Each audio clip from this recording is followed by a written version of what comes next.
નમસ્કાર BBN news ચેનલમાં આપનું સ્વાગત છે. હું છું કવિતા પંચાલ ને હવે જોઈએ આજના સમાચાર.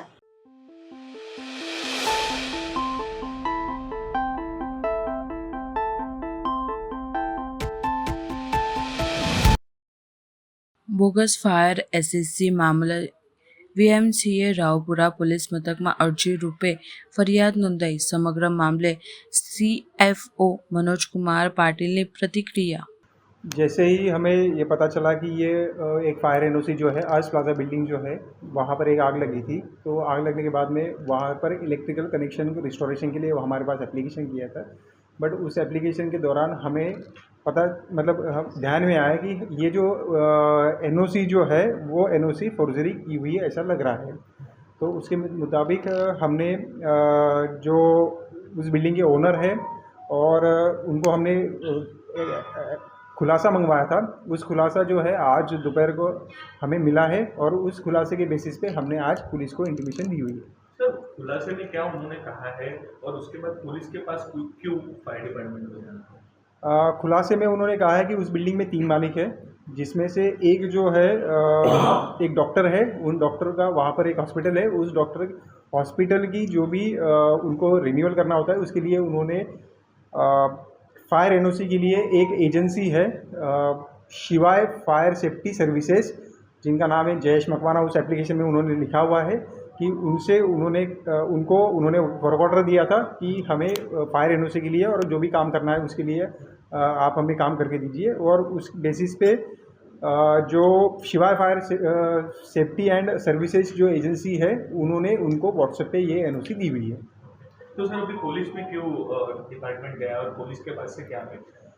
जब हम लोग जब वो डॉक्यूमेंट देखा तो उस डॉक्यूमेंट में वहाँ पर जो हमारे पूर्व इंचार्ज चीफ फायर ऑफिसर उनकी साइन और उनके बाद के पूर्व इंचार्ज चीफ फायर ऑफिसर उनका नाम उसमें था, इसलिए हमें ये फॉर्जरी मैटर लगा. इसलिए हम लोग इस डॉक्यूमेंट और ये जितने भी हमारे पास में जितना भी खुलासा आया हुआ है उसको लेके हम लोग ने आज पुलिस को आगे की फर्दर इंफॉर्मेशन के लिए लिखा हुआ है. ज़रूर, मैंने अभी कहा था आपको कि वो जो एनओसी है उसके ऊपर में पूर्व इंचार्ज चीफ फायर ऑफिसर की साइन है और उनके बाद के जो पूर्व इंचार्ज चीफ फायर ऑफिसर है उनका नाम है, तो उससे साइन और नाम जो है उसमें कॉन्ट्रडिक्टरी लग रही है. इसलिए हमें वो लगा कि ये मामला फॉर्जरी का है, इसलिए हम लोग अभी पुलिस के पास में उसकी कंप्लेंट की हुई है. सर, कौन से पुलिस स्टेशन में की गई है और आगे किस प्रकार से कार्यवाही फायर डिपार्टमेंट? हमने रावपुरा पुलिस स्टेशन में इसकी हमने आज कंप्लेंट की हुई है और उनको कहा कि आप आगे की इन्वेस्टिगेशन करिए. साथ में हमने बिल्डिंग ओनर जो है उनको भी नोटिस दिया हुआ है. सर, अभी आपने 400 से ज़्यादा बिल्डिंग डिपार्टमेंट ने चेक तो की, फिर भी लोगों को क्या अपील करना चाहेंगे कि इस प्रकार से कोई किसी को कन्फ्यूजन हो तो एक रीचेक करने के लिए आपके पास आ सकते हैं? ज़रूर आ सकते हैं. अगर उनको कोई उसमें संदेह अगर लगता है कि एनओसी में कुछ लगता है तो वो ज़रूर आ सकते हैं. सर, एक अंतिम सवाल, ये जो राजकीय कनेक्शन की बात आ रही है, ऐसा कुछ ध्यान में आया है? अभी तक तो कोई हमारे ऐसा कोई ध्यान में नहीं है. सर, इसमें किसी अधिकारी की भूमिका फायर के अभी तक जो हमें खुलासा जो आया है उसमें तो कहीं हमें प्रतीत नहीं हो रहा है. सर, बाकी कहीं पे आप लोगों को कोई हाथ लगा है कि इस तरीके के कोई अन्य मामले हैं या फिर ये एक ही मामला है? अभी तक तो हमें ये एक ही मामला नज़र आया है. ये एनओसी की अर्जी आपको कब मिली? ये एनओसी की अर्जी हमें जब वहाँ पर एक आग लगी थी उसके बाद में वहाँ से हमारे पास में इलेक्ट्रिकल कनेक्शन के लिए आए थे. उसके बाद में फिर हमने जो डॉक्यूमेंट्स मंगवाए उस डॉक्यूमेंट के बाद में ही हमें पता चला.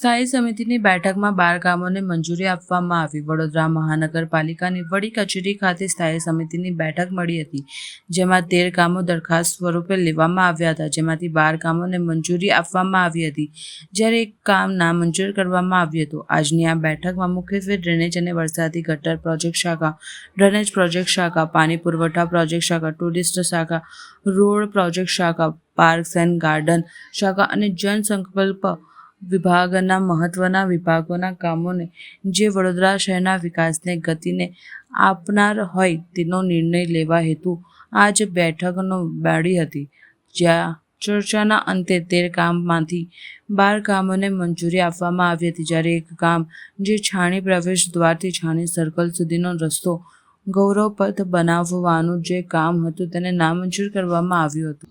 આજે સ્થાયીમાં ટોટલ 13 પ્રપોઝલ ચડાવવામાં આવી હતી. એક નામંજૂર કરવામાં આવી છે અને એકને ફેરફાર સાથે મંજૂર કરવામાં આવી છે.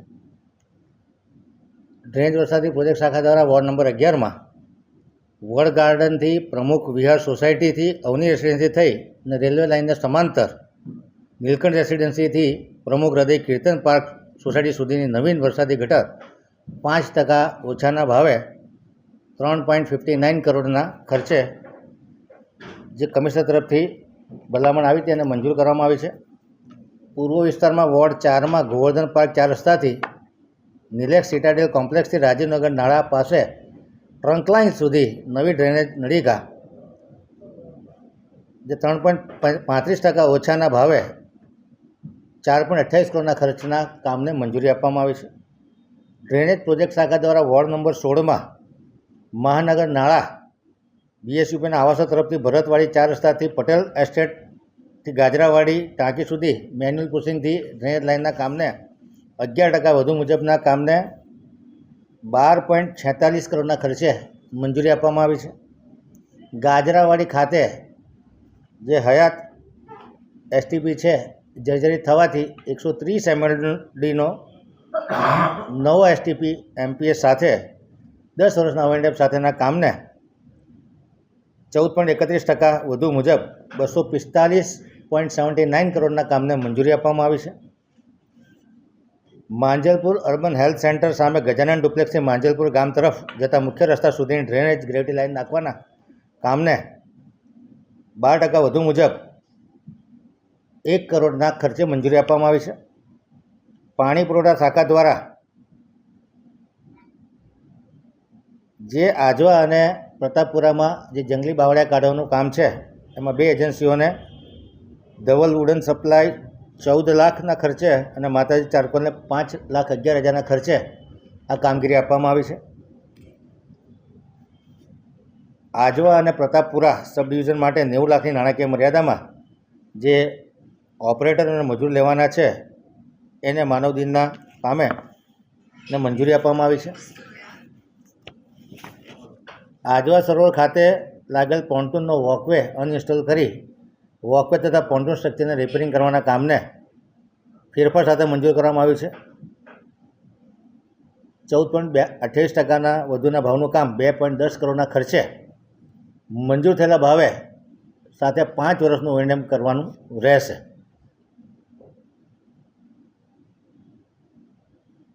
છાણી પ્રવેશદ્વારથી છાણી જગતનાગર સુધીનો જે ગૌરવપથનો રોડ હતો એ કામને નામંજૂર કરવામાં આવ્યું છે, જેમાં ફૂટપાથ અને સર્વિસ ટેક્સ નાનો કરવાનો હતો પરંતુ યથાવત રાખવાનું મંજૂર થયું છે. જે 2.23 કરોડનો વધુ ખર્ચ માગેલો અને સ્થાયી સમિતિએ સર્વાનુમતે નામંજૂર કર્યો છે.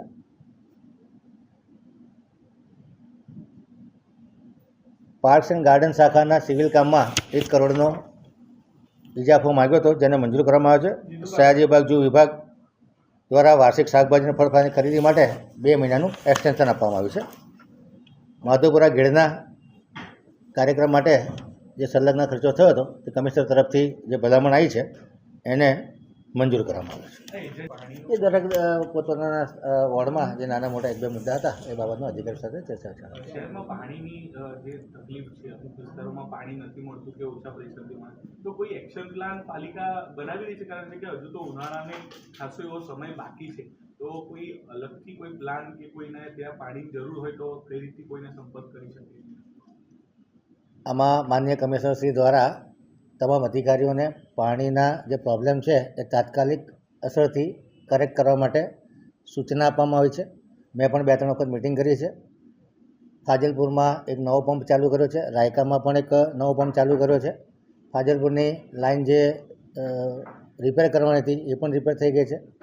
એવી જ રીતે વિશ્વામિત્રી નદી જે આંબેડકર ભવન છે એની જે વિશ્વામિત્રી નદીમાંથી જે પાણીની લાઇનમાં લીકેજ હતું એ પણ રિપેરિંગ થયું છે. આવનારા સમયમાં નવીન બ્રિજ બનાવી અને એ લાઇન નદીમાંથી બહાર કાઢવાનું પણ આયોજન છે. અલગ અલગ વોર્ડમાં ખાસ કરીને વાત કરીએ તો ward number 4, ward number 5, ward number 15 અને વોર્ડ નંબર 13માં જે એમડીપી કનેક્શન સાથે કનેક્શન બદલવા જે એરિયામાં લો પ્રેશર અને કન્ટામિનેટેડ પાણી આવે છે એ કામગીરી પણ કરવામાં આવી છે.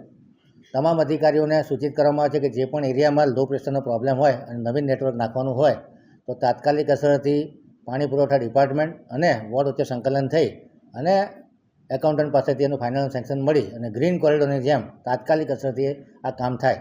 સાથે સાથે ટેન્કરના ઇજારા પણ મંજૂર છે. ટેન્કરનો સપ્લાય માટે એક નવીન સેલ પણ બનાવવામાં આવનાર છે.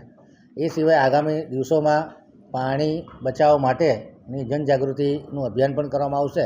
ત્યારબાદ પણ જો તકલીફ રહેશે તો મોટર કાઢી લેવી અથવા જે ઇલીગલ કનેક્શન છે એની પર પણ એક્શન લેવામાં આવશે. આ પ્રકારના પ્લાનિંગ વડોદરા કોર્પોરેશન દ્વારા કરવામાં આવેલા છે. મોટાભાગના પ્રોબ્લેમ સોલ્વ થઈ ગયા છે. હજુ પણ અધિકારીઓ 4-5 દિવસમાં યુદ્ધના ધોરણે કામગીરી કરી અને મોટાભાગના પ્રોબ્લેમ સોલ્વ થાય એ પ્રમાણેની વાત કરેલી છે અને આવનારા સમયમાં આ દિશામાં ચોક્કસ કામગીરી થાય એ માટે અમારા પ્રામાણિક પ્રયાસો રહેશે. માંડવી દરવાજાના કાગડા ખરિયાનો મામલો વિઠ્ઠલ મંદિરના પૂજારી હરિઓમ વ્યાસની મુહિમ લાવી રંગ. હરિઓમ વ્યાસના રિસ્ટોરેશન માંગ સાથે વિરોધ પ્રદર્શન બાદ રાજકારણીઓ દોડ્યા હતા. ભાજપ કોંગ્રેસ બાદ આજે રાજવી પરિવારે લીધી મુલાકાત. રાજવી પરિવારના મહારાણી રાધિકા રાજે ગાયકવાડ માંડવી દરવાજાની લીધી મુલાકાત. પૂજારી હરિઓમ વ્યાસ સહિત હેરિટેજ કમિટીના સભ્યો અને આર્કોલોજીસ્ટ સાથે કરી ચર્ચા. એક્સપર્ટ સાથે માંડવી રિસ્ટોરેશન મામલે કરી ચર્ચા. આપની ધરોહર સમાન હેરિટેજ બિલ્ડિંગ જાળવી રાખવા માટે તમામે એલર્ટ રહેવા કર્યું આહવાન.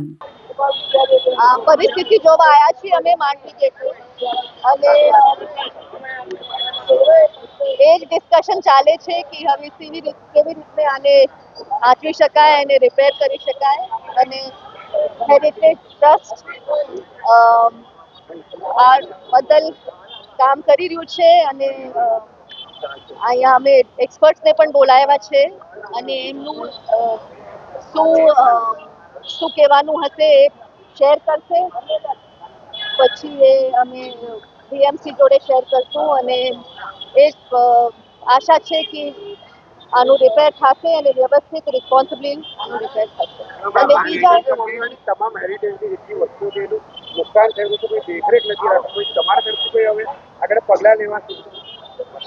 અમે તો આગ્રહ કરી શકીએ છીએ, સંકેત આપી શકીએ છીએ વીએમસીને અને હેરિટેજ ટ્રસ્ટ બહુ એક્ટિવ છે આમાં અને હું મારો સહયોગ આપું છું હેરિટેજ ટ્રસ્ટને અને અમે વડોદરાના પ્રાઉડ નાગરિકોને તौरથી આને સાચવાની પ્રયાસ करता રહેશું. पोस्ट मुकी थी कि कुछ बोलेंगे तो विवाद हो जाएगा, तो इस संदर्भ में तंत्र एक्टिव થયું શું માનો છો કે આવું कॉर्पोरेशन के संदर्भ में था या किसी और संदर्भ में था?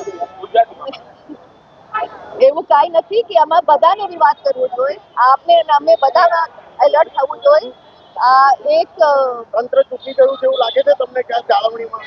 એવું કાંઈ નથી. મને લાગે છે કે અમે નાગરિકોને, પ્રેસને, એડમિનિસ્ટ્રેશનને બધાને એલર્ટ રહેવું જોઈએ અને બધાનું એક જિમ્મેવારી હોવી જોઈએ અમારા ધરોહરને સાચવી રાખવાની. મેડમ, એક મહત્વની વાત એ છે કે 1 વર્ષથી આ પરિસ્થિતિ છે એમાં વધારો થઈ રહ્યો છે. હજી તો સર્વે ચાલે છે. કેટલા વહેલા આ કામગીરી શરૂ થવી જોઈએ તો પછી કદાચ બની શકે તો કોઈ દુર્ઘટના પણ ઘટી શકે. વરસાદને પહેલા આને સ્ટેબલાઇઝ કરી દેવું જોઈએ, નહીં તો વરસાદમાં વધારે ડેમેજ થશે એવું અમને લાગે છે. આપ સરકારને અને કોર્પોરેશનને શું કહેવા માંગશો આ બાબતને લઈને અને આ તમામ હેરિટેજ વડોદરામાંથી બાબત? એ હમણાં રિપોર્ટ તૈયાર થશે એને હિસાબે પછી અમે વીએમસીને કોન્ટેક્ટ કરીને મળવાની પ્રયાસ કરીશું. પહેલા પણ દિલ્હી વિભાગ તૈયાર કરવામાં આવ્યો અને એનો પહેલો વર્ષ થઈ ગયો, 1 જ વર્ષ. તો પાલિકાના જે કર્મચારીઓ હોય છે તે પણ આપણે કહીએ એમના રિપોર્ટ આવ્યા પછી જે આવું નુકસાન થતું રહ્યું છે હેરિટેજ વડોદરાનું ક્યારે? તો એ બધું આપ વાત તો સાચી છે અને અમે આ બધા મુદ્દા બીએમસી ને આપણે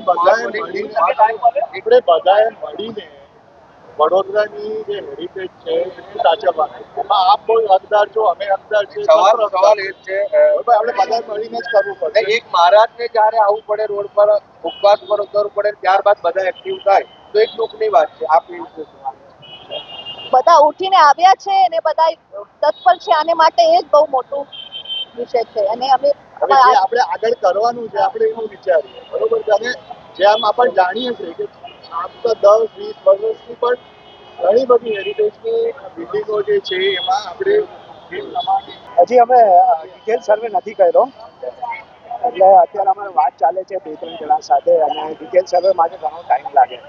કારણ કે એક આ બિલ્ડિંગનો અમારું એક રાય એવું છે કે આનો એક હોલિસ્ટિક અપ્રોચ લેવો જોઈએ કે આવતા 50 વર્ષ 60, 70, 100 વર્ષમાં કંઈ પ્રોબ્લેમ ના થાય. એટલે એક ડિટેલ સર્વેની જરૂર છે જેમાં મૂળ કોઝ આ ક્રેક થઈ છે તો કેમ થઈ છે. કોઈ બી બિલ્ડિંગમાં આપણે જ્યારે મૂળ કોઝ આપણે શરીર જેવું છે કે મૂળ કોઝમાં જ્યારે ના જઈએ ત્યાં સુધી એ રિપીટ થયા જ કરશે.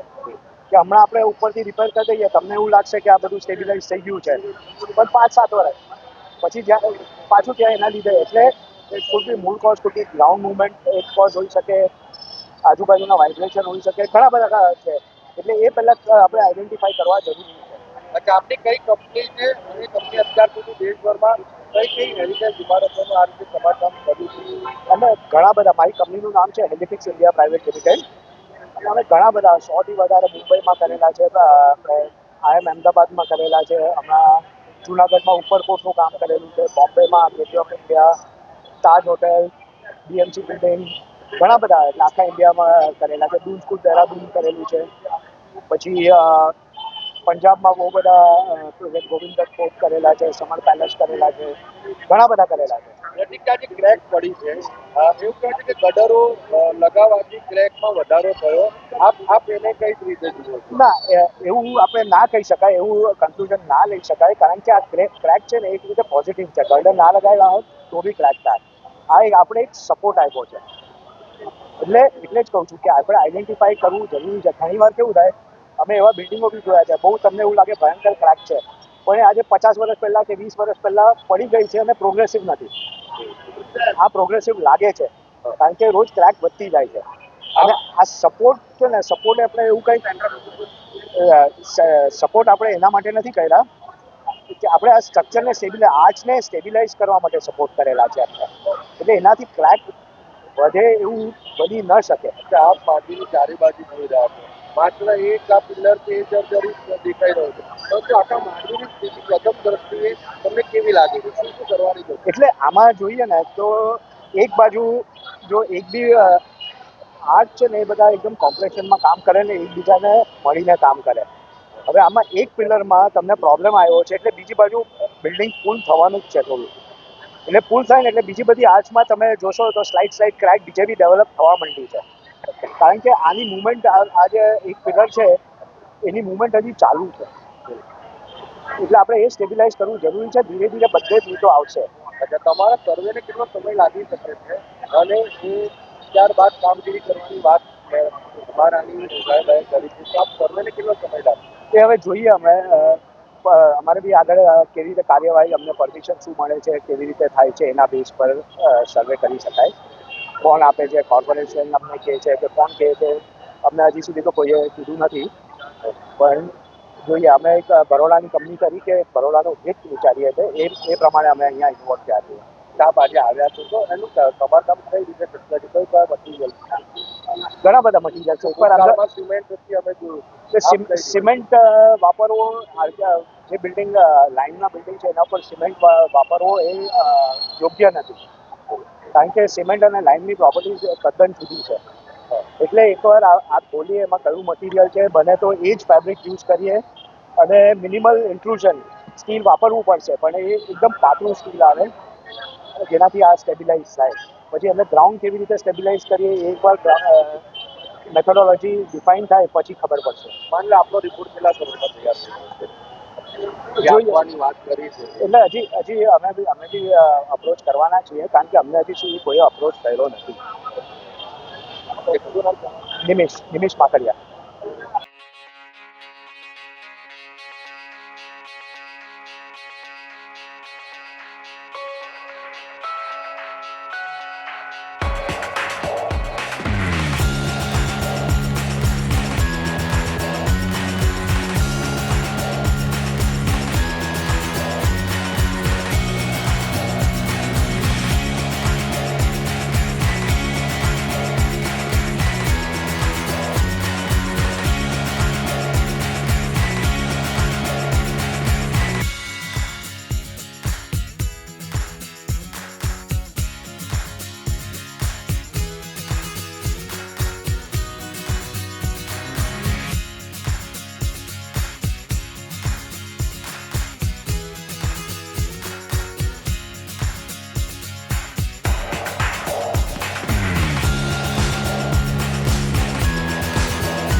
બુટલેગરો વચ્ચે થયેલા ગેંગવોર મામલે ડીસીપી ઝોન 1 જુલી કોટિયાની મહત્વની પત્રકાર પરિષદનું આયોજન કરવામાં આવ્યું. પરમ દિવસે મોડી રાત્રે ફતેગંજ બીચ પર એક બનાવ બનવા પામેલ, જેમાં એક ભોગ બનનાર છે એમને 4 ઈસમોએ માર મારેલો છે એવો પ્રથમ ગુનો નોંધાયેલો હતો. હવે આ ગુનાની વિગત એવી છે કે જે ભોગ બનનાર છે હેરી લુધવાણી, એમને માર મારેલો હતો. એમના કહેવા મુજબ એમને જે માર મારનાર હતા એ અલ્પેશ ઉર્ફે અલ્પુ સિંધી, મુકેશ ઉર્ફે ચપ્પટ, રવિ દેવજાણી અને રાજુ જે વારસિયાનો રહેનાર છે એમના વિરુદ્ધ ગુનો નોંધાયેલા છે અને આ 307નો બનાવ બનેલો છે. પોલીસ કઈ દિશામાં હવે આ આરોપીઓને પકડવાની કરી? આ 4 આરોપી છે એ 4 આરોપીઓને પકડવા માટે લોકલ પોલીસે ટોટલ 5 ટીમ બનાવેલી છે. ડીસીબીએ 2 ટીમ બનાવેલી છે અને પીસીબીની ટીમ પણ આ માટે કામે લાગેલી છે. એના માટે સીસીટીવી ફૂટેજ મેળવવા અને કઈ બાબતે મુખ્ય ઝઘડો થયો છે અને આ ઝઘડોનું કોઈ રિફરકેશન છે, મતલબ કે પહેલાં કોઈ ઝઘડો થયેલો હતો એ બાબતે જાણતા ધ્યાને આવેલ છે કે વારસિયાની અંદર એક બનાવ બનેલો હતો અને એ બનાવ જે રવિ નામનો જે આ કામનો આરોપી છે એમને ત્યાં ફરિયાદ હેરી, વિવેક અને કૃણાલ વિરુદ્ધ કરેલી છે. એ ફરિયાદ પણ નોંધાયેલી છે સિટી પોલીસ સ્ટેશનમાં. એક્ઝેક્ટલી આ બનાવ ક્યાં બન્યું છે? આ જે મારામારી છે ક્યાં બન્યું હતું? 307નો બનાવ છે એ ફતેગંજ પોલીસ સ્ટેશન એરિયામાં બનેલો છે, બીચ પર. અને અલ્પુસિંહનું શું બેકગ્રાઉન્ડ છે? અલ્પુ સિંધી છે એ બરોડા શહેર પોલીસના જે રેકોર્ડ મુજબ જોઈએ તો પ્રોહિબિશનના ગુના નોંધાયેલા છે, એમના વિરુદ્ધ અનેક ગુનાઓ નોંધાયેલા છે. હવે પોલીસ કેવા પ્રકારની કડક કાર્યવાહી કરશે? આરોપી પકડાયા આવે અગાઉના જે ગુના છે એ ગુનાને સંકલિત કરી અને સખતમાં સખત કાર્યવાહી જે પોલીસ તરફે કરવાની છે એ કરવામાં આવનાર છે. વડોદરા શહેરમાં એક બાજુ શાંતિ ચાલી રહી હતી ત્યારે જ આ ગેંગ વોર થયો છે. કઈ દિશામાં પોલીસ હવે લોકોને પકડીને એવી કાર્યવાહી કરશે કે જેથી બીજી વાર કોઈ ગેંગ વોર ના થાય? આપની વાત ખરી છે. પોલીસ સખત રીતે આરોપીને પકડી અને સખતમાં સખત કાર્યવાહી એમને સખતમાં સખત સજા થઈ શકે એ રીતેનું ઇન્વેસ્ટિગેશન કરશે અને આરોપીને પકડી અને જે કાર્યવાહી કાયદાકીય થતી હશે તમામ કાર્યવાહી એમના વિરુદ્ધ કરવામાં આવશે. જે પ્રમાણે હેરીને વાગ્યું છે, હેરીને કઈ પૂછપરછ કરી છે કે આની પહેલા એ લોકો વચ્ચે કઈ અદાવત થઈ છે કે? હા, હેરીની પૂછપરછ કરવામાં આવી છે, પણ હેરી ની જ્યારે પૂછપરછ કરવામાં આવી ત્યારે પોતે પણ ઈજાગ્રસ્ત હોય એટલે જે પૂરતી પૂછપરછ છે જેટલી થઈ છે એટલી એ મુજબ અગાઉ પણ એમની કોઈ માથાકૂટ થયેલી છે અને એ માથાકૂટની વધારાની વિગત છે એનું ઇન્વેસ્ટિગેશનનું કામ ચાલુ છે. અડધી રાત્રે જ્યારે સતત અડધો કલાક સુધી આ મારામારી બરાબર છે તો કોઈ રાત્રિ પેટ્રોલિંગ કાંઈ નથી. રાત્રિ પેટ્રોલિંગ ચાલુ જ હતું, પણ ત્યાં જે મારામારી છે એ સતત અડધી કલાક ચાલી છે એવો કોઈ બનાવ હાલ સુધી એવું ધ્યાને આવેલું નથી કે સતત અડધી કલાક સુધી મારી અને એ લોકો જતા રહેલા છે અને તરત જ પોલીસને ધ્યાને આવતા પોલીસ તરત જ ત્યાં ઘટના બનાવ સ્થળે પહોંચી ગઈ છે. હેરી દ્વારા ઘણા આક્ષેપો પોલીસ ઉપર પણ કરવામાં આવે છે, એના વિશે તમે? હેરી દ્વારા એવા આક્ષેપો કરવામાં આવે છે કે મારી ત્યાં સ્થળ પર હાજરી નથી અને મને પણ મારવામાં આવ્યું છે. આવા જે આક્ષેપો છે તમામનું ઇન્વેસ્ટિગેશન ડિટેલમાં Varasiya police, city police station અને ફતેગંજ પોલીસ સ્ટેશન ત્રણેય પોલીસ સ્ટેશનની સંકલિત પ્રયાસોથી કરવામાં આવ્યા છે.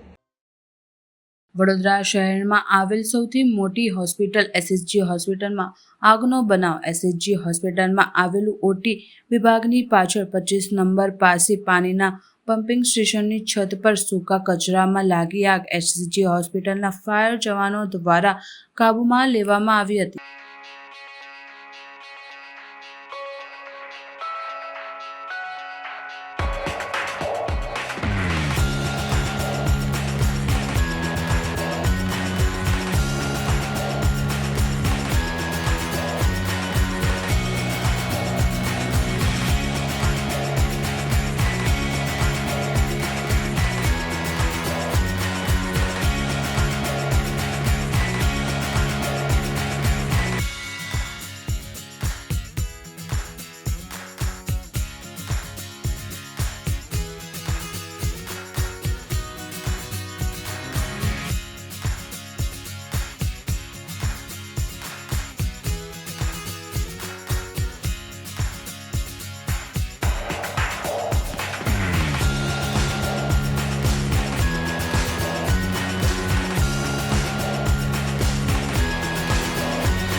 આજરોજ ગુજરાત જાહેર આયોગ સેવા દ્વારા 18 પરીક્ષા કેન્દ્ર વર્ગ 1 અને 2ની પરીક્ષા યોજવામાં આવી.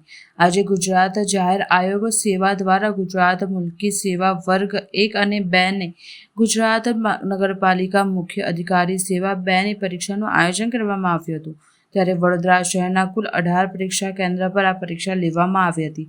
આ પરીક્ષા દરમિયાન કોઈ ગેરનીતિઓ ન થાય અને પરીક્ષાર્થીઓ નિર્ભયતાથી પરીક્ષા આપી શકે તેમજ કાયદા અને વ્યવસ્થાની જાળવણી થાય માટે પોલીસ પણ ચુસ્ત બંદોબસ્ત સાથે ગોઠવાયા હતા. ભાવનગરથી આવી છું. વ્યવસ્થા છે પ્રશાસન દ્વારા? સારી છે, તૈયારી સારી છે. અને કેટલી આશા છે કે આ પરીક્ષા તમે ક્રેક કરશો? પેપર આવ્યા પછી ખબર પડે. શું નામ આપો?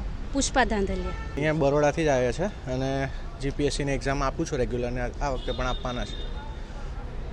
અચ્છા અને કેવી રીતે તૈયારીઓ છે આ વખતે થોડુંક પેટર્ન પેપર ચેન્જ થયું છે, તો હવે પેપર કેવું આવશે એના પર ડિપેન્ડ કરે છે. 200 ક્વેશ્ચન છે, 3 કલાકમાં અટેમ્પ્ટ કરવાના છે, એટલે જોઈએ થોડી સ્ટ્રેટેજી અલગ હશે આ વખતે રેગ્યુલર કરતાં. શું નામ આપણું? દીપ થાનકી. હું અહીંયા વડોદરામાંથી જ આવ્યો છું. તૈયારી તો અમે આટલા વખતથી કરી રહ્યા હતા, ને જે પ્રમાણે સરકારે જગ્યાનું આયોજન કર્યું છે, વ્યવસ્થા કરી છે, એ પ્રમાણે ખૂબ સરસ છે. અને અમારી જે પેઢી છે એના માટે આ એક ઉત્તમ ઓપોર્ચ્યુનિટી કહી શકીએ એ પ્રમાણેનું છે. તો એ માટે અમે અમારો પ્રયાસ આપીશું કે એ સરકારની જે આપણા રીતની અપેક્ષા છે એના પર અમે સાચા ઉતરીએ. કેટલી અપેક્ષા છે કે હવે ક્રેક કરીશું? અમારા તરફથી તો પ્રયાસ છે 70% જેવા, 30% આવે પછી નસીબ પર અમે આધારિત જે છે. પ્રમાણે વ્યવસ્થા કરવામાં આવી છે કેવી રીતે? સુવિધા અહીંયા ખૂબ જ સારી છે, ખૂબ તકેદારી રાખવામાં આવી છે. બાકી કોઈ તકલીફ એક્ઝામ આપવા માટે જે બી વિદ્યાર્થીઓ આવી રહ્યા છે એ લોકોને કોઈ જાતની તકલીફ પડે એવું લાગતું નથી અને બધું યોગ્ય છે. શું નામ આપનું? મારું નામ મંડળ છે, ડૉક્ટર મંડળ.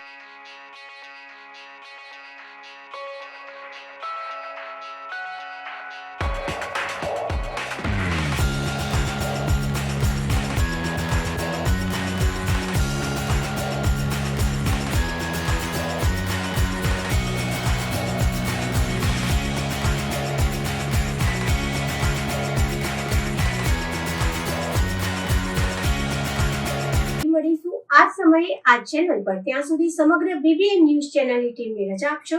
નમસ્કાર.